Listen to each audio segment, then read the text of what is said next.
NATO में शामिल होने के मुद्दे पर फिनलैंड और स्वीडन की राह में तुर्की रोड़ा बन गया। तुर्की ने इन दोनों देशों पर आतंकवाद का समर्थन करने का आरोप लगाया। यूक्रेन पर रूस के हमले के बाद फिनलैंड और स्वीडन ने नेटो में शामिल होने के लिए एड़ी चोटी का जोर लगा दिया।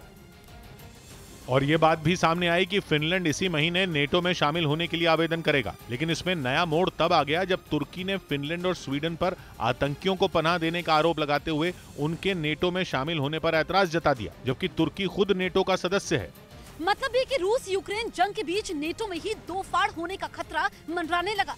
कहा तो ये भी जा रहा है कि तुर्की वीटो का इस्तेमाल करके दोनों देशों को नेटो का सदस्य बनने से रोक सकता है। तुर्की के इस कदम से सीधा फायदा रूस को होगा, क्योंकि ये दोनों देश रूस के पड़ोसी हैं और अगर ये नेटो का हिस्सा बन जाएंगे तो इस सैन्य संगठन की सेना रूस के दरवाजे पर खड़ी हो जाएगी।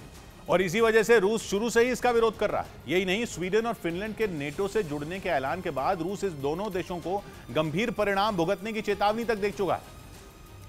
और तो और रूस ने फिनलैंड से जुड़ी अपनी 1300 किलोमीटर की सीमा पर सेना तक तैनात कर दी। यही नहीं, पुतिन ने परमाणु हथियार और हाइपरसोनिक मिसाइल भी तैनात करने की धमकी दी। लेकिन रूस की इन धमकियों के बाद भी फिनलैंड और स्वीडन नेटो में शामिल होने के अपने फैसले पर अडिग रहे। इसके बाद पश्चिमी मीडिया की तरफ से ये तक दावा किया गया कि पुतिन बौखलाहट में यूक्रेन की तरह ही फिनलैंड और स्वीडन पर हमला बोल सकते हैं। लेकिन अब तुर्की ने भी इन दोनों देशों के नेटो में शामिल होने का विरोध शुरू कर दिया। हालांकि तुर्की को अपने इस कदम से अमेरिका के नाराज होने का डर भी है, क्योंकि अमेरिका चाहता है कि समान विचारधारा वाले रूस के सभी पड़ोसी देश नेटो का सदस्य बने, ताकि रूस की घेराबंदी की जा सके। ताकि नेटो का सदस्य होने के बाद भी तुर्की इसके लिए राजी नहीं।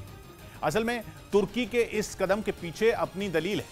उसका आरोप है कि स्वीडन और फिनलैंड कई आतंकी संगठन का समर्थन करते हैं, जिनमें कुर्दिस्तान वर्कर्स पार्टी भी शामिल है, जिसके आतंकी कई साल से तुर्की पर गुरिल्ला हमला करते रह रहे हैं। और तो और 1997 में अमेरिका इसे आतंकवादी संगठन घोषित कर चुका है। यही नहीं, इस आतंकी संगठन का समर्थन करने पर अमेरिका स्वीडन को फटकार तक लगा चुका है।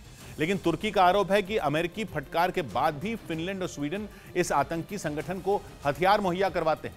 यही नहीं, इस आतंकी संगठन के सीरिया में भी कई ठिकाने हैं। लेकिन तुर्की की परेशानी यह है कि सीरिया और उसकी सीमा एक दूसरे से जुड़ी है। तुर्की का आरोप है कि स्वीडन और फिनलैंड की मदद पाकर कुर्दिस्तान वर्कर्स पार्टी के आतंकी उसे निशाना बनाकर लगातार हमले करते हैं। इसी वजह से तुर्की सीरिया में रूस के साथ अच्छे संबंध चाहता है, क्योंकि सीरिया के राष्ट्रपति बशर अल असद रूसी राष्ट्रपति पुतिन के बेहद करीबी हैं, जबकि तुर्की और सीरिया के संबंध ठीक नहीं हैं। लेकिन नेटो का सदस्य होने के बाद भी तुर्की और रूस के बीच अच्छी दोस्ती है। ऐसे में तुर्की रूस के जरिए सीरिया में अपने ऑपरेशन को अंजाम देने या यूं कहें कि इस आतंकी संगठन के खिलाफ कार्रवाई में जुटा है, ताकि आने वाले दिनों में सीरिया की तरफ से उसे किसी तरह की कोई दिक्कत का सामना न करना पड़े।